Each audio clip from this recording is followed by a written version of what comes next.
Isang magandang umaga po sa ating lahat. Purihin po ang ating Panginoon at muli po tayong nagkasama-sama upang sabay siyang handugan ng pinakamataas na papuri at higit sa lahat pasasalamat po sa ating Panginoon sa isang linggong nagdaan na tayo ay kanyang iningatan at biniyayaan. Amen? Kaya naman, let's give our best po sa pag-awit at sa pakikinig po ng kanyang salita sa umagang ito. At bago po ang lahat, tayo po ay magkaroon ng sandaling panalangin sa ating Panginoon. Ay, dalangin po natin sa Kanya na ihanda niya po ang ating puso't isipan sa gawaing ito.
Hallelujah, Jesus. Tayo po ay manalangin. Panginoon po namin makapangyarihan sa lahat. Aming Diyos, amin ka pong pinapupurihan, Panginoon, sa umagang ito. Amin kang tinataas, Panginoon, at tinadakila, Lord God. And we thank you, Panginoon, sa isang na naman pong linggo, Panginoon, na inayaan niyo po kami, Lord God, at iningatan, Panginoon, saan man po kami nagpunta, Lord, sa aming trabaho, sa aming pag-aaral, at saan man pong lugar kami napadpad, Panginoon, ay binalot niyo po kami ng iyong kapangyarihan, Lord. At nandun ka po, Lord God, to pour us your favor, Panginoon, sa lahat ng pagkakataon. And Lord, we thank you for all your blessing, Panginoon, na aming naranasan, Lord God, for the past days, Lord God. Sa'yo lamang po lahat ng pasasalamat, Panginoon. And today, Lord God, we offer you this service, Panginoon. Tinataas po namin ito sa inyo at kami po ay nagpapakumbaba sa inyong harapan, Panginoon. We humble ourselves before you, Lord God, dahil alam po namin na wala kami, Panginoon, kung wala po kayo. Dalangin po namin ang presensya mo sa kalagitnaan po namin habang kami po ay umaawit, Panginoon. Nagpupuri sa inyo, Panginoon, at nakikinig po ng iyong mga salita, Lord God. Lord, I pray, Panginoon, sa worship team, Lord, let the Holy Spirit that lives in us, Panginoon, guide us, Lord God, sa pagpuri po at pag-awit sa inyo, Panginoon. Tulungan niyo po kami na ilid ang lahat ng taong ito sa iyong pagpupuri, Panginoon. Gamitin niyo po ang mga awit na inihanda namin, Lord God, to touch their hearts, Panginoon. Na maalala nila, Panginoon, kung sino ka at gaano ka po kabuti sa aming mga buhay, Panginoon. And we pray, Lord God, to our pastor, Lord, gabayan niyo po siya sa umagang to, bigyan niyo po siya ng knowledge and wisdom, Panginoon, sa pagbahagi po ng iyong salita, Lord God. Kayo po ang magabay sa kanya, Panginoon. At kayo din po sa lahat ng taong nandirito, Lord God, I pray, ready mo po ang aming mga puso to receive your word, Panginoon. Matutunan po namin ito at maintindihan, Lord God. At syempre po magamit po namin sa aming mga buhay, Panginoon. Sa aming pang-araw-araw na pamumuhay, Lord God, magamit namin ang lahat ng mga katuruan mo po sa amin. Panginoon, dalangin namin ang tagumpay ng gawain ito magmula po sa umpisa hanggang sa huli. Ikaw lamang po ang aming itataas, Panginoon, na pagpupurihan, Lord God. For you alone deserve all the glory and honor. In Jesus' mighty name, amen and amen. Tayo pong lahat ay tumayo para sa pagbasa ng salita ng ating Panginoon. Sabi sa awit 66 verse 8, O purihin ninyo ang ating Diyos, ninyong mga bayan, at iparinig ninyo ang tinig ng kanyang kapurihan. Amen. Purihin po natin ang ating Panginoon. Amen. Isang malakas na palakpak po muna sa ating Panginoon. Yan, ihanda natin ang ating mga kamay sa pagpuri po sa ating Panginoon at i-shout natin kung gaano kabuti ang ating Panginoon. Amen? Hallelujah!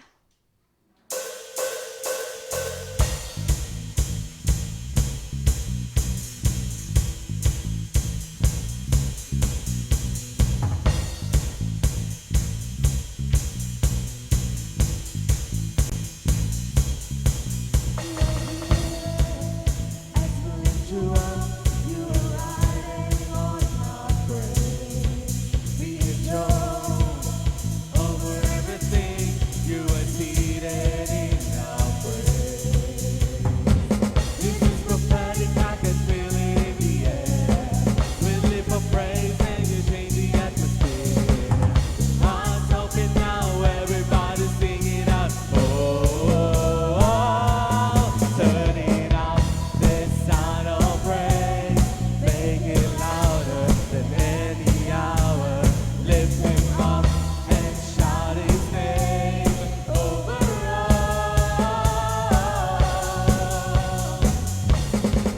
As we pray, when I can feel the change, As the presence now is sound of the broken chains, freezing doors are giving way. This is prophetic, I can feel it in the air. We live for praise and you change the atmosphere. With hearts open now, everybody singing out, I am free. Turning up this sound of praise, make it louder than any hour. Lift him up and shout his name over all. Turning up this sound of praise, make it louder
lamang po sa ating dakilang Panginoon.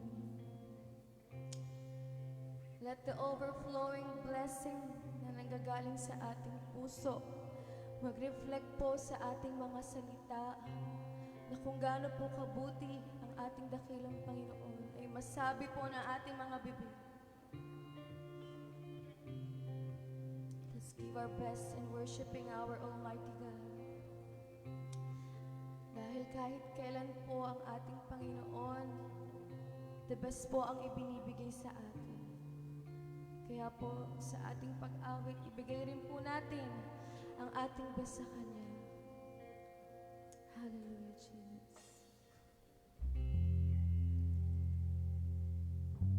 Hallelujah. Yes, Lord, we worship you, Panginoon.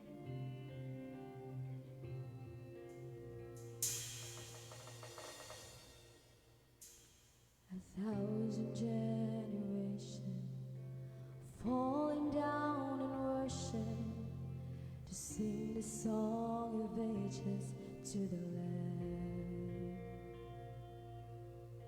And all have gone before us, and all will believe.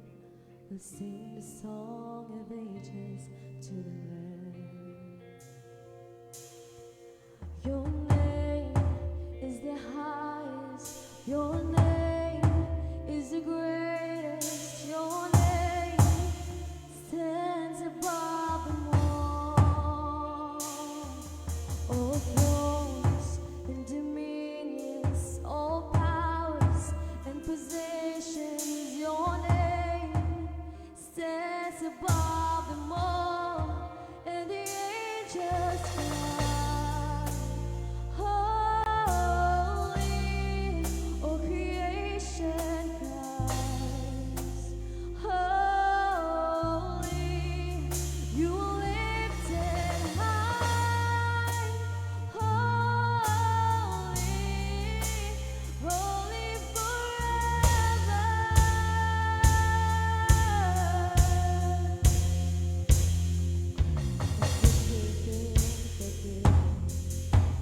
If you've been redeemed, let's sing the song forever to the Lamb.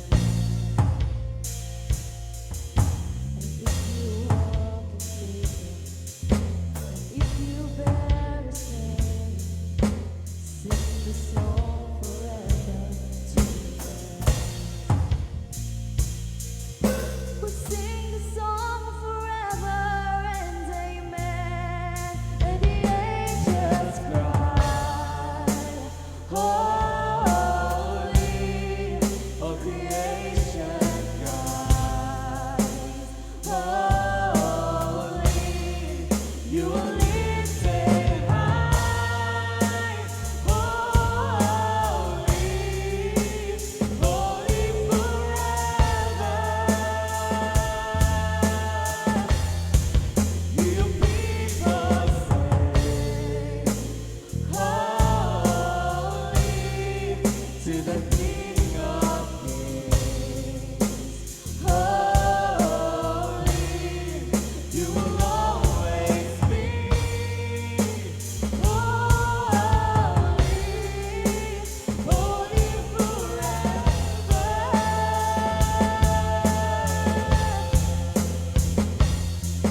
Your name is the highest.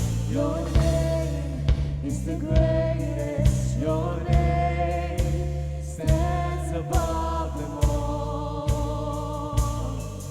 All thrones and dominions, all powers and positions. Your name stands above them all.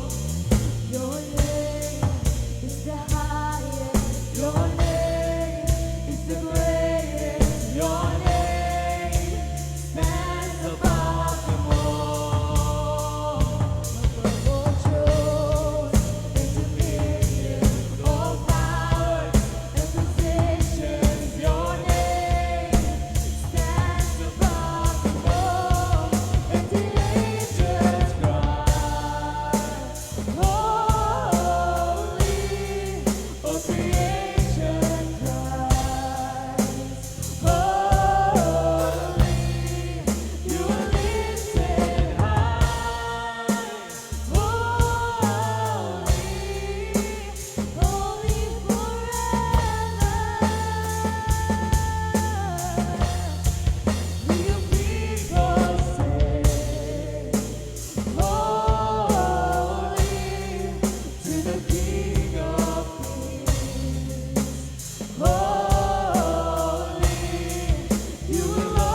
for you are holy forever, Lord God.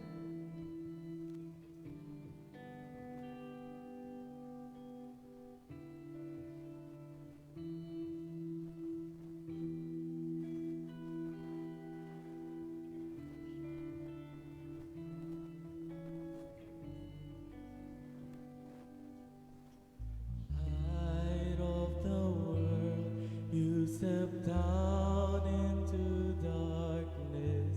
Open my eyes, let me see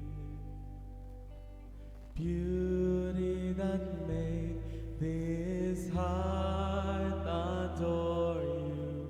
Hope of a life spent with you. Here I am to worship, here I am to bow down, here I am to say that you're my God. You're altogether lovely, altogether worthy, altogether wonderful to me.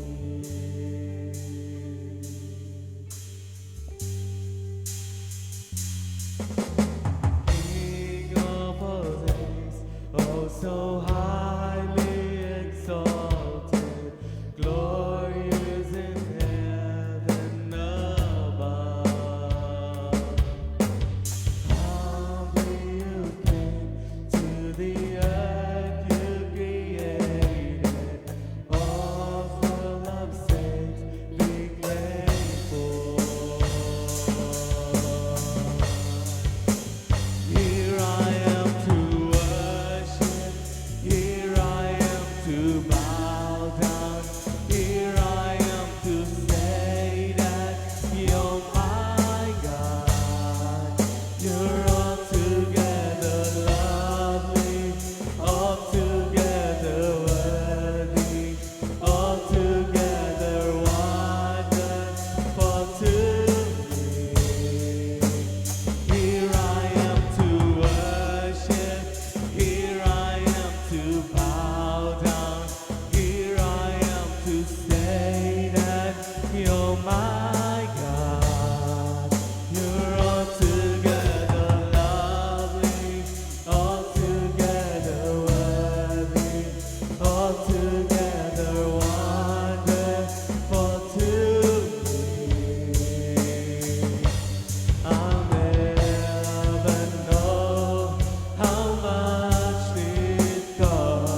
characteristic, Panginoon, mula po sa aming mga puso.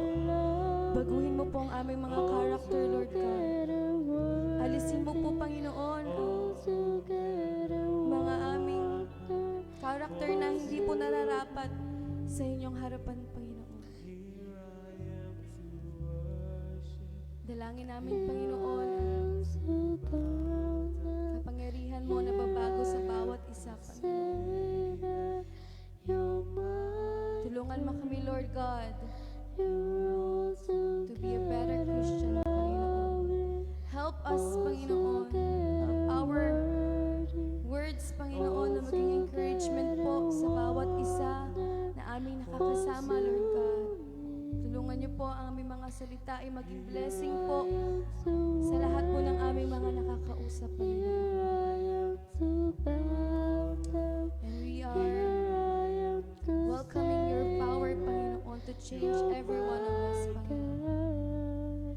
And at this moment, Lord God, pinupuri ka ba namin at tinataas ka pa namin, Lord God.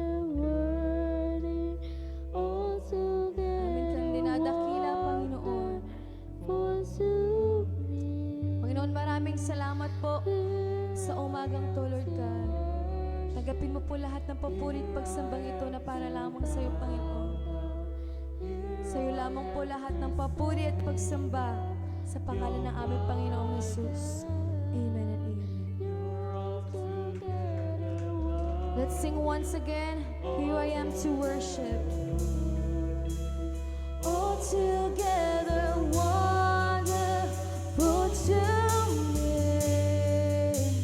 Here I am to worship. Here I am to bow down. Here I am to say that you're my God. You're altogether lovely, altogether worthy, altogether wonderful to me. Here I am to worship. Here I am to bow down. Here I am to say that you're my God. You're altogether lovely, altogether worthy, altogether wonderful to me.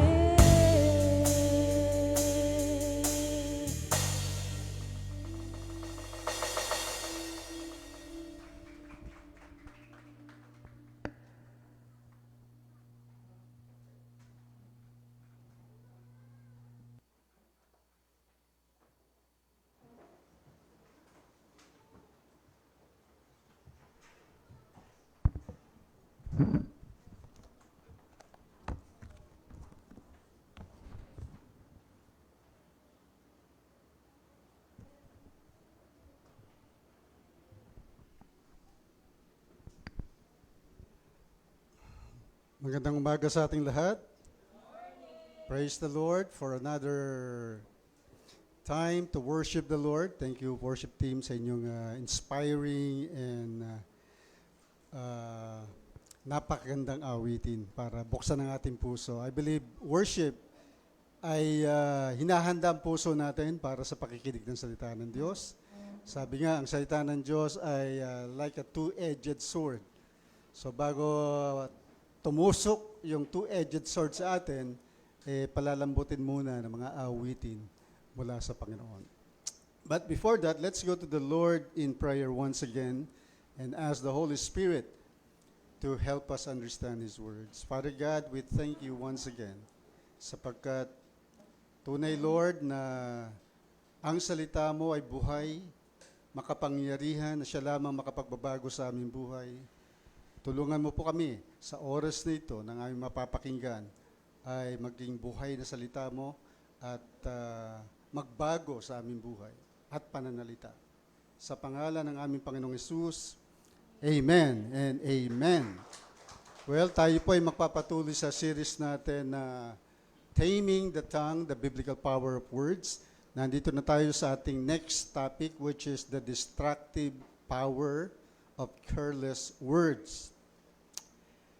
Alam nyo, our words can either careless or careful. Careless, ibig sabihin, hindi maingat. Careful, maingat. Kaya naman, yung careless word ay it always take the blessing for granted, while careful, spirit-led word expresses humility and thanksgiving to God. So instead of using our empty, entitled words, i-train po natin ang ating dila to praise the Lord at to be appreciative doon sa mga tao na ginagamit ng Diyos sa ating buhay to become a better Christian. It goes hand in hand. When we praise the Lord, we need to be thanking the people around us. Kaya naman, ang kabaliktaran ng gratitude ay carelessness.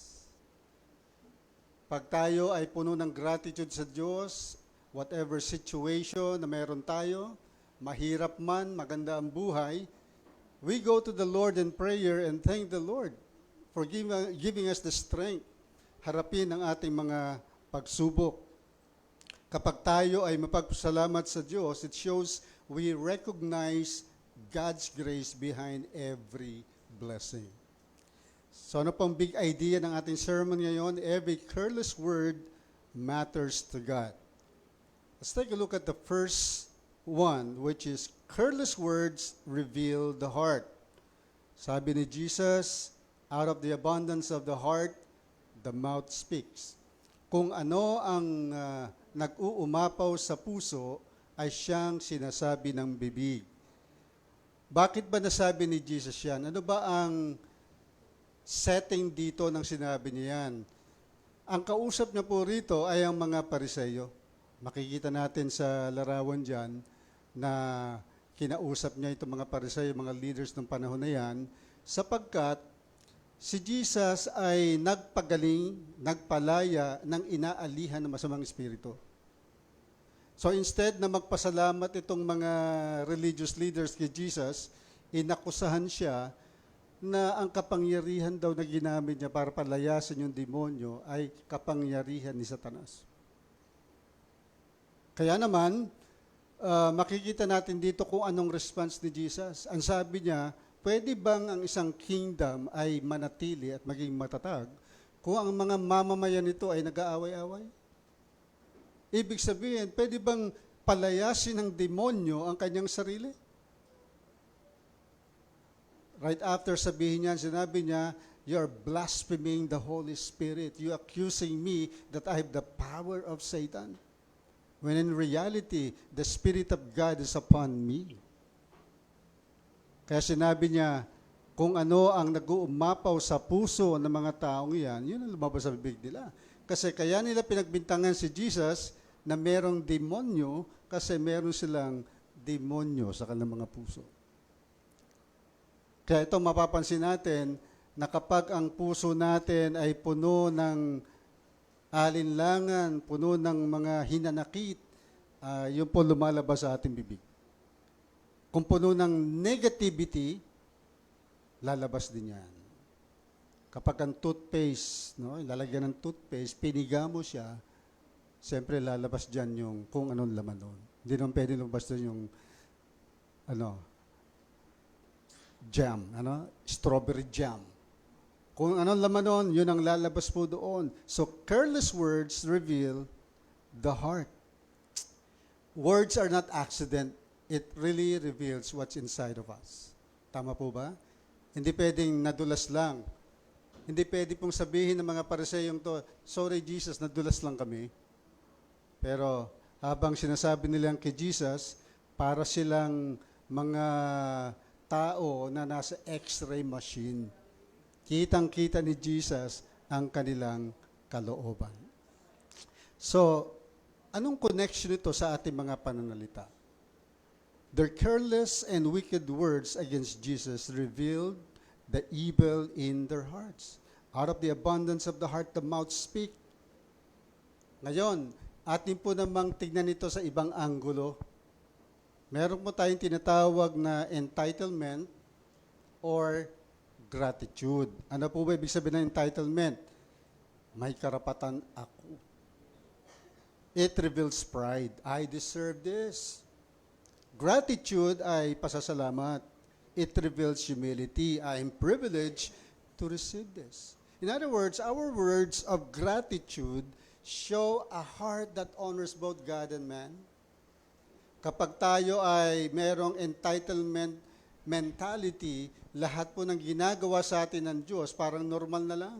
I deserve to be blessed by God kasi anak niya naman ako eh. I deserve this. Sa mga taong nasa paligid naman natin, sasabihin natin, I deserve.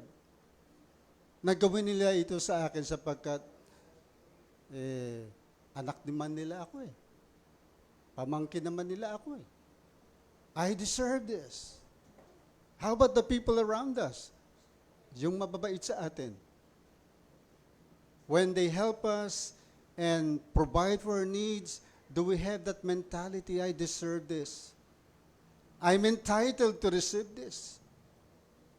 Yun po ay nagre-reveal ng ating pride. We don't appreciate what they're doing. But if we are filled with gratefulness, sasabihin natin, thank you for all you've done for me. I'm privileged to receive this. Meron tayong dalawang illustration dito. Merong mabait na kaibigan, nagbigay ng 2 libro sa kanyang kaibigan. Let's take a look at these 2 responses. Yung isa, tumanggap, ang sabi niya, okay ito bibilhin ko nga sana ito eh. Ano kaya naramdaman na nagbigay? Siyempre parang, hindi niya na-appreciate. Bibili daw siya pero parang okay lang sa kanya. The other one, sabi niya, wow, salamat, natutuwa ako at naalala mo ako. What is the difference between the two? Isa, na-appreciate niya yung ginawa, salamat. Sa dami ng tao, naisip mo ako, thank you. Sana, doon tayo sa pangalawa. Amen? Careless words can make blessings seem ordinary. Kapag ang Diyos, lagi tayong binibigyan, alam nyo, may nabasa nga ako sa, ewan ko sino post na, meron 5 daw na dapat na tayong pasalamatan sa Diyos. Binigyan ka ng mata para makakita. Ilong para makaamoy, makahinga. Bibig para makakayo. Ano man ang gawin mo? Tenga para makarinig. Ano pa ba yung isa? Sense of feeling, whatever, no? Ibig sabihin, nasa iyo ng lahat yan para magpasalamat ka sa Diyos. But the problem is, we are always waiting for the big thing before we thank the Lord. But grateful, careful words honor both the giver and God, who is the ultimate source of every gift. So kapag sinabi natin, I'm thankful, I'm privileged to receive this, your kindness, your gifts, hindi lang tayo nagiging polite. We are guarding our mouths.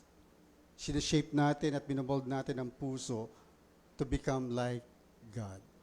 To become like Jesus. Remember Jesus, every time He talks to the Father, pinapasalamatan niya. Sa Lord's Supper, pinasalamatan yung bread and wine. Nung pinakain niya yung libo-libong tao, itinaas niya yung tinapay at isda, pinasalamatan niya ang Diyos.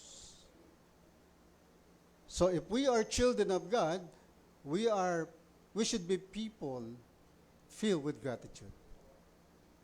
Amen? Sabi mo sa katabi mo, salamat. Ano man yun, salamat. Salamat. Another illustration, birthday. Birthday nilang 2. Nakakatanggap ng regalo. Yung isa sabi niya, isa na namang coffee mug. Meron na ako nito eh. Yung tawa niya, parang ngiwi-ngiwi lang. So yung nakakinig sa kanya, tawa ng tawa. Yung nagbigay, napahiya. Pero yung isa, sabi niya, thank you, Lord, sa nagbigay ng regalong ito. Anong lesson? The difference was not in the gift, it was in the words. One set of words carelessly hurt, the other carefully built up and honor. Gaano ka-importante yun? Kaya ingatan po natin, bago tayo magsalita, dapat magpasalamat tayo sa lahat ng mga bagay. Amen? Are we thankful to God? Ano bang dapat nating pasalamatan sa Diyos? Basahin yon, dapat natin pasalamatan sa Diyos. Dapat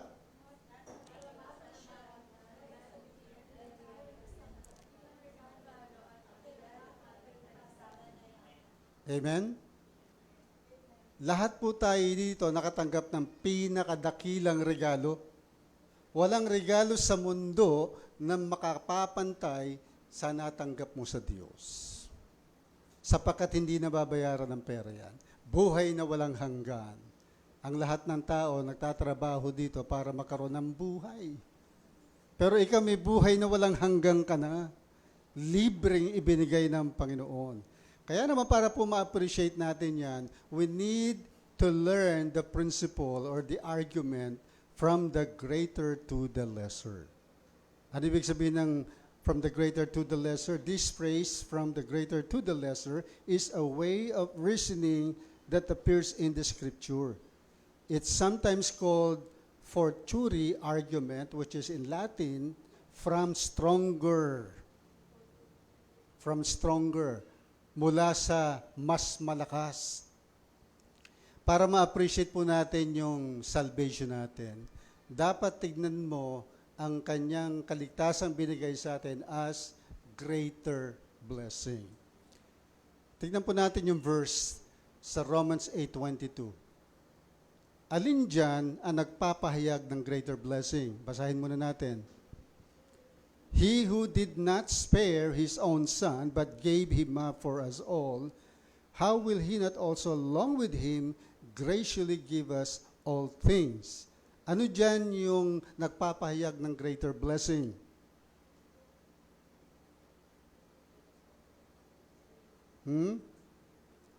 Sigaw. Basahin nyo. Ano yung greater blessing? Gave him up for us all. How? Okay? Gave him up. Sino yung him? Amen. So, the greater blessing is that God gave His Son, Jesus. What is the lesser blessing? Graciously give us all things. In other words, everything else we need. So, anong ibig sabihin ng verse na yan? If God gave the greatest gift, we can be confident He'll also provide the smaller things. Amen? Kung binigay niya yung pinakahigit na biyaya, yung kaligtasan mo, yung pangangailangan mo sa lupa, kayang-kayang ibigay ng Diyos. Kaya nga, sabi niya sa Matthew 6:25, basahin po natin ng malakas, sabi diyan, kaya't sinasabi ko sa inyo, huwag kayong mabalisa tungkol sa inyong kakainin at sa inyong iinumin, upang kayo'y mabuhay o kayo'y tungkol sa susuotin ng inyong katawan. Hindi ba't ang buhay ay higit na mahalaga kaysa pagkain at ang katawan kaysa damit? So dito sa passage na ito, makikita mo yung greater blessing and lesser blessing. Ano yung greater blessing? Ano yung daw ang mahalaga? Yung buhay mo. Ano yung lesser blessing? Iinumin mo, kakainin mo, isusuot mo. Kaya ang sabi ni Jesus, huwag kang mag-alala. Amen? Ang lesson natin dyan, kung nagpapasalamat tayo sa malaking ginawa ng Diyos sa atin, dapat din tayo magpasalamat sa mga maliliit at hindi natin halos mapansin na biyaya ng Diyos.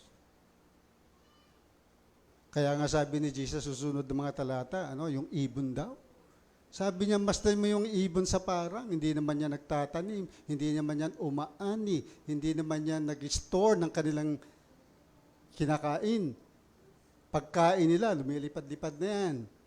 Wala silang storage. Pero ang sabi ng Diyos, pinapakain ko sila. Ikaw pa kaya? Nagtatrabaho ka? Meron kang kakayanan mag-isip? Meron kang kakayanan mag-ipon? Ba't ka mag-worry? Masdan mo yung lilies in the field. Alam mo yung lilies pala, napakaganda sa Israel. Makulay, maganda. Sabi ni Jesus, sino ba nagbigay ng magandang kulay na damit sa kanila? Ako. Kaya huwag ka mag-worry sa isusuot mo sapagkat akong bahala sa iyo. They worry and run after these things because they don't have the Heavenly Father who knows their need. But you are my children. I know what you need. Kaya huwag kang mag-worry sa iyong buhay. Lagay natin in a practical way. Kung ikaw nagpapasalamat, lagay na lang natin sa pamilya para maganda. Kasi applicable yan, ano? Nagpapasalamat ka sa malaking ginawa sa iyo ng mga magulang mo, kaibigan mo, o mga tao sa paligid mo. Halimbawa, may nagbayad ng ospital para sa iyo. That's a big thing, right? Siguro pag nakita mo yung tao niya, salamat, binayaran mo yung hospital bill ko. Wow. Pero hindi dapat matapos yun. Sumunod na araw, binigyan ka niya ng kape, pinainom ka. Anong dapat mong gawin? Ay, magpasalamat ka rin. Huwag lang sa big thing, kundi sa ordinary thing or small thing. Minsan, masusubok mo ang puso ng tao if they're thankful with the little things. Kaya mga anak, huwag tayong maging sanay na lang. Ang bait naman si tatay, kahit di na pasalamatan, si nanay, tungkulin naman nila yan. Pero alam nyo ba, minsan naghihintay din sila ng thank you. Amen? Siyempre, mga nanay din, dapat ganun din naman sa mga anak. Diba? Meron silang ginagawa, minsan hindi na rin napapansin dahil anak naman siya, dapat yung gawin yan. Kailangan din mo sabihin na, anak, I appreciate what you're doing. Sa mga members sa church, maraming mababait dito Minsan, behind the scene nilang ginagawa yan. Let's find the ways to thank them. Amen? Yan po yung magandang application na dapat natin gawin. Let us not take for granted yung maliliit na bagay. It's about cultivating gratitude for everything. Di ba sabi nga ni Paul, in everything, give thanks. Not only sa malaking bagay, kahit sa maliliit. Number 2, careless words bring accountability. Jesus said, we will give an account for every word and careless word we say. Matthew 12:36 to 37. Pakibasa po natin yan. Tagalog na lang.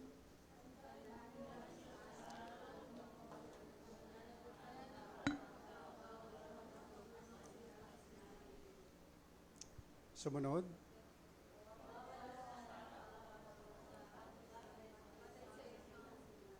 Amen. Every careless word, ang sabi diyan, ay ano daw ang gagawin ng Panginoon? Paparusahan, hahatulan.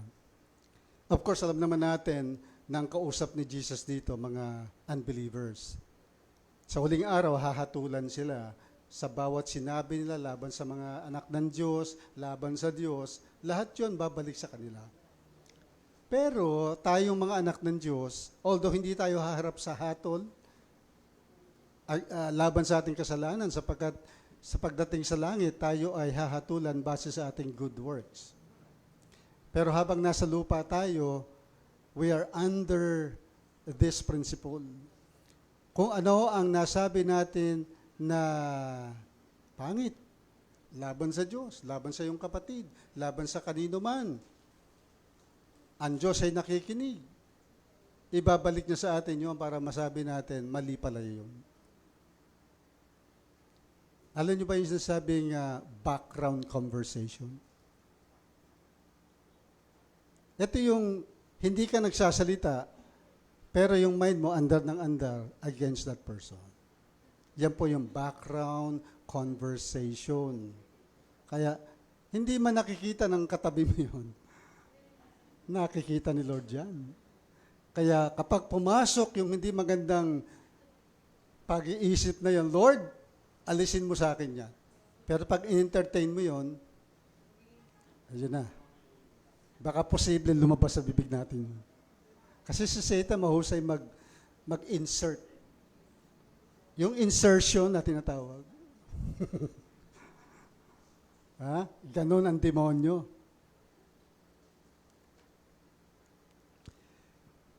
Isang halimbawa, kapag isang tao ay, nasabi natin maraming pera sa bangko, halimbawa,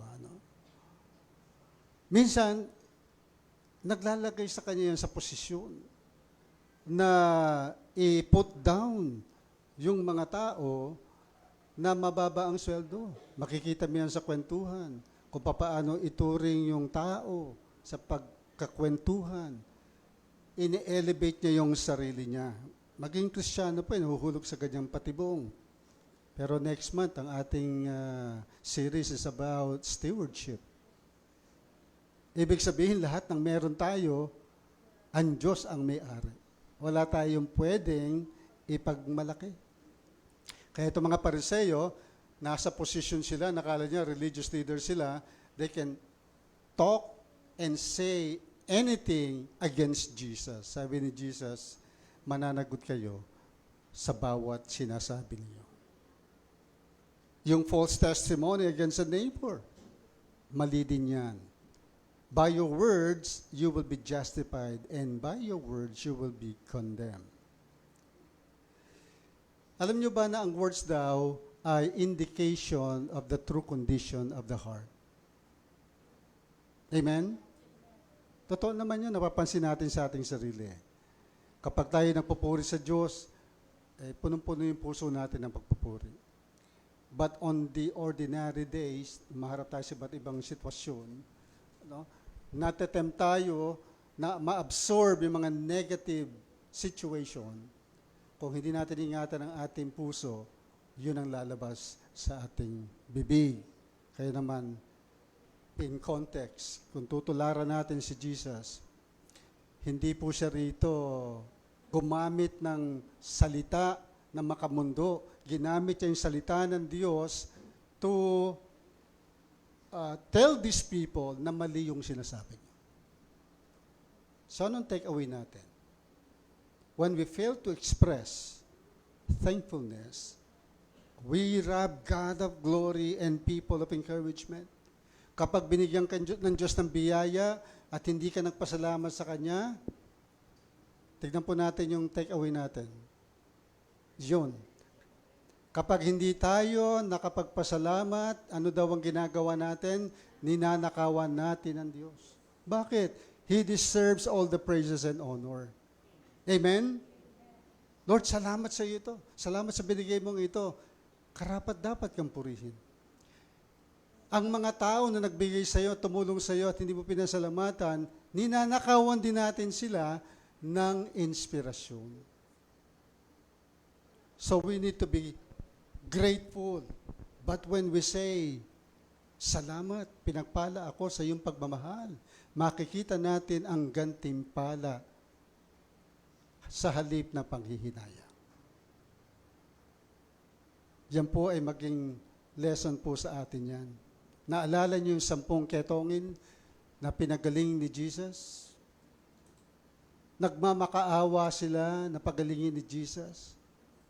Nung sila ay na-deliver, nalinis mula sa pagiging ketongin, ilan ang bumalik para pasalamatan si Jesus? Isa lang. Yung siyam, feeling entitled. Kasi kababayan niya yun eh. Siguro sabi nila, karapatan lang namin na pagalingin niya kami kasi Messiah siya namin eh. Hindi namin siya pasasalamatan. Okay lang. Alam niya na yun. Pero itong Samaritano, hindi siya deserving sa blessing na yun kasi mababang lahi siya sa paningin ng mga Hudyo. Pero sabi niya, babalik ako, magpapasalamat ako sa kanya. I don't deserve your blessing, but I give you all my praise and honor. So anong ginawa no? Nagpatira pa siya, nag-worship, nagpasalamat sa Panginoon. At ito nga sinabi ni Jesus, hindi ba 10 ang nilinis? Nasaan ang 9? Si Jesus pala iniintay din yung pasasalamat natin. Amen? Iniintay niya. Diba sabi rin ng Panginoon, we need to be imitator of God.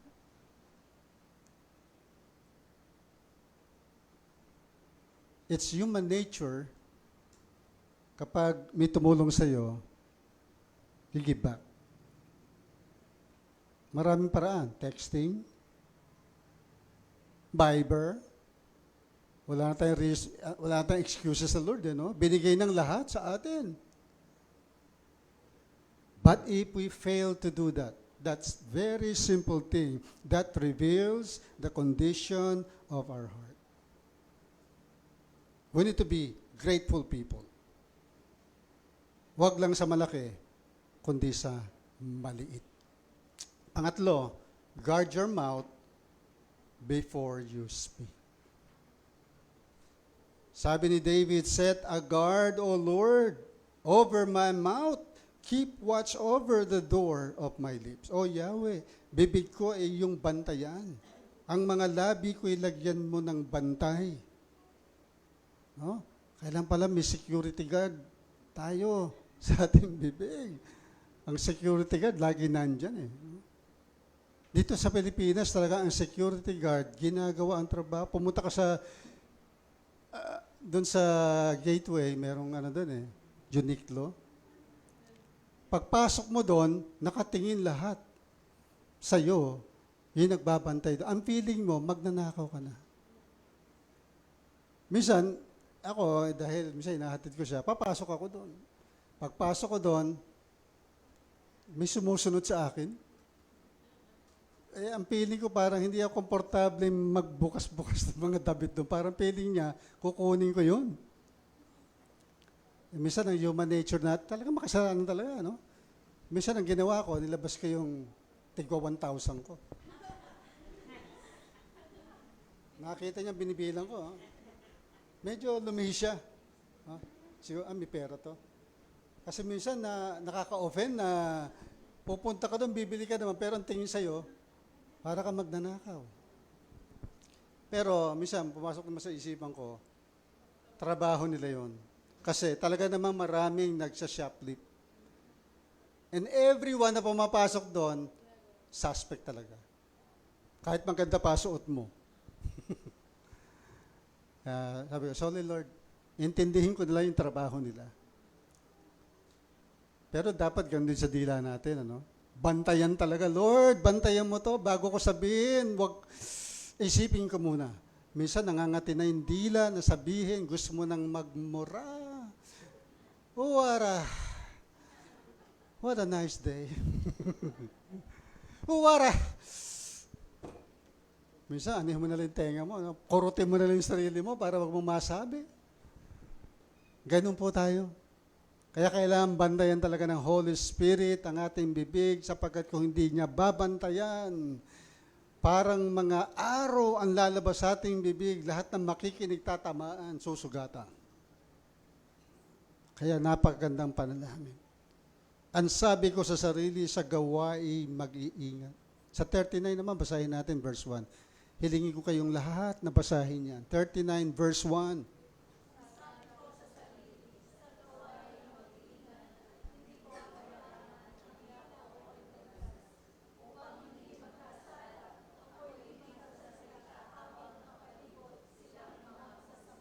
Ang ganda, no? Hindi madulas. Kasi nga, nahuhuli sa bibig. Ang tao, saan ba nahuhuli yung isda? Sa buntot? Sa bibig. Yun. Kaya, Lord, wag po sanang madulas ang aking dila. Kasi ang dila natin talagang maliit pero hirap kontrolin. Minsan pa nga nakakagat mo yung sarili mong dila. Di ba? Pag nakagat mo yung sarili mong dila, minsan nagagalit ka sa dila mo. Yan. So ang panalangin natin, Panginoon, tulungan mo akong bantayan ang aking dila. Sa Kawikaan 10:19, ang taong masalita ay malapit sa pagkakasala, ngunit ang nagpipigil ng dila ay dunong ang pagkilala. Sa dami ng sinabi natin, di alam, meron ng mga sama na sabi tayo. Kaya dapat iingatan natin. Kaya masdan mo ang taong masalita. No? Parang Armalite ang kanyang bibig. Kala niya, maganda lahat ang lumalabas. Hindi niya napapansin, hindi niya na-filter. Sabi ng Preacher's Homiletical Commentary, ang reputasyon ng isang mabuting tao ay maaring masira kahit sa pagsasabi ng katotohanan sa maling pagkakataon at sa maling tao. Sabihin na natin yung masalita, tama naman ang sinasabi niya. Pero kapag nasabi niya yon sa maling pagkakataon, maling mga tao, siya rin ang masasaktan. Alam niyo, totoo, hindi sa lahat ng oras ay dapat tayong magsalita. Kahit tama ang sasabihin natin. Kailangan din natin ng karunungan at panahon. Sabi sa Ecclesiastes 3:7, may panahon para magsalita at may panahon para tumahimik. Kaya minsan maganda yung maging tahimik ka. Even telling the truth to some people at sometimes, pwedeng makasakit. Mayroong mga pangyayari na true story, yung mga whistleblowers sa mga company. Isa dyan ay si Jeffrey Wigan, who told the truth about the tobacco industry's practices, was called a liar by executive and attacked in the media. His integrity cost him his job and reputation for years before he was vindicated. Di ba? Tama naman sinasabi mo, pero yung mga taong nakikinig, sisirain ka. Pero bahala ng Panginoon sa kanila. Si Martin Luther the King. Nung si Martin Luther the King ay nagsalita ng katotohanan about racial discrimination, injustice sa Vietnam War, he was branded as unpatriotic or troublemaker. Although tama naman sinabi niya, speaking the truth, pero yung reputation niya sa mga political leaders and some religious groups ay nagsuffer siya dahil doon. So kailangan, even katotohanan niyan, we need to speak the truth in love. Lalo tayong mga Pilipino, meron tayong balat sibuyas na damdamin. Kailangan, bago mo sabihin ng katotohanan, you go around the bush muna, no? Anong tawag sa ganyan? May intro. No? Wag ka munang bigla. Di ba? Mamasaylyahan muna bago mo sabihin yung katotohanan. Ganyan, kasensitive ang mga Pilipino. Kahit katotohanan yan. Kaya, nandun dapat yung pagmamahal. Family example na lang, ano? Halimbawa, isang anak, dahil sa galit niya sa kanyang tatay, sinabihan niya yung kamag-anak niya, alam niyo, tita, yung tatay ko, laging sumisigaw. Narinig ngayon niya ng mga kamag-anak. Oh? Sa paningin ng mga kamag-anak, bigla siyang nagmukhang mapang-abusong ama. Hindi naman nila alam yung context. Bakit ba nagalit yung tatay sa mga anak? Kasi pagod yung tatay, galing sa trabaho, wala pang tulog, tapos itong mga bata nag-aaway-away, makalat, siyempre, stress siya napasigaw. Pero hindi niya naman ginawa araw-araw yun. After niya, nag-sorry na yung tatay. Pero dahil sa inis ng anak, nagkwento. At yung mga tita, ginawa ng chismis. Anong aral? Ang isang katotohanan na walang tamang konteksto ay maaaring makasira ng respeto na ilang taon mong itinayo. Di ba? Sabi nga sa isang show, wag judgmental. Oh. Kasi pag minakita tayo agad, meron agad tayong interpretation. May commentary agad tayo. Tama? Tama po ba yun? Kasalanan talaga yan Kaya dapat alamin natin yung context, yung background. Sabi sa Kawikaan, ang matalas na pananalita ay sumusugat sa damdamin. Ngunit sa magandang pananalita, sakit ng loob ay gumagaling. So yung words natin, it can hurt or heal. Truth spoken recklessly is like a sword. It cuts reputations. Truth spoken wisely is like a medicine. It heals and builds up. Kaya mga kapatid, ang pagsasalita lagi natin nagagamit sa araw-araw. Nasubukan mo na bang hindi magsalita ng buong araw? Ang hirap nun. Ibig sabihin, imposible na hindi ka magsalita. Kaya nga sabi ni Lord, bantayan, isipin. Kaya mga kapatid, mamuhay tayo na puno ng pasasalamat sa halip ng mga salitang pabaya na nagmamaliit ng kapwa. Piliin natin yung mga salita na makapagbibigay ng encouragement, katuwaan, una sa Diyos at sa mga mahal natin sa paligid natin. So, number 1, replace careless, empty words with life-giving words of humility and appreciation. Tandaan natin, ang pabaya at walang saysay na salita ay ginagawang karaniwan ang mga biyaya. Pangalawa, simple phrase like, I'm privileged to receive this, turns a moment of giving into worship and blessing. Yung simpleng kataga na yan, nagbibigay na ng kapurihan sa Diyos at sa iyong kausap. Pangatlo, ask the Holy Spirit to guard our lips. Naway ang bawat salitang lalabas sa ating bibig ay magpakitang puno tayo ni Kristo. Amen? Tutulungan tayo ng Diyos. In God, all things are possible. Kaya tayo po'y manalangin, Panginoon, salamat sa iyong salita na tunay na napakarami naming nagagawang kasalanan sa pagsasalita pa lamang. At yung pagsasalita na yun ay nagiging epektong malaki sa aming buhay at sa buhay ng mga tao nasa paligid sa amin.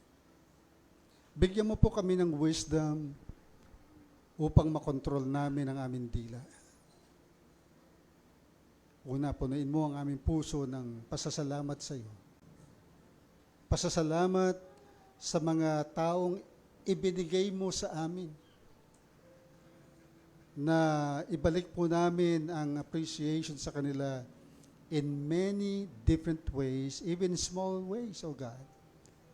Tulungan mo kami magkaroon ng ganung attitude, not being entitled na attitude, but be humble before you and appreciative of other people. This is our prayer in the mighty name of our Lord and Savior Jesus Christ. Amen and amen. God bless you.